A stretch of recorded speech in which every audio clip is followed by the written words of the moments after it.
அடுத்த நாளும் ரொம்ப சந்தோஷமா தான் தொடங்கும் அப்படின்ற நம்பிக்கையோட தான் அன்னைக்கு நாங்க எல்லாரும் தூங்க போனோம். ராத்திரி 2 மணிக்கு ஒரு பயங்கரமான சத்தம். என்னன்னு எழுந்து கண்ணு திறந்து பார்க்கும்போது எங்க வீட சுத்தி தண்ணி சூழ்ந்திருந்தது.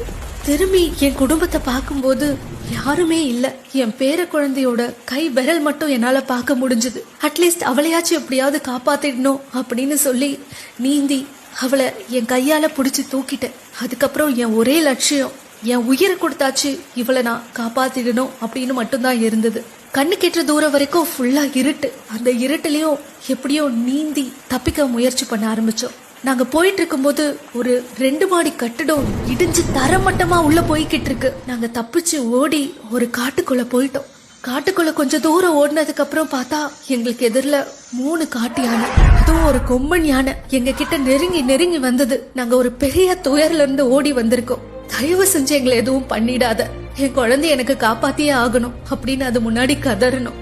அந்த யானைக்கு என்ன தோணுச்சுன்னு எனக்கு தெரியல.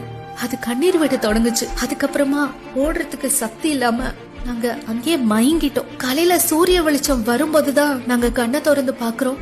அந்த 3 யானையும் எங்களுக்கு காவலா அதே இடத்துல இருந்தது. மீட்பு குழுவினர் வந்து எங்களை கூட்டிட்டு போகும்போதுதான் அந்த யானை அந்த இடத்தை விட்டு போச்சு. இயற்கையே கண்ணீர் விட்ட நாள் தான் நிச்சயமா அது. Stand with Wayanad.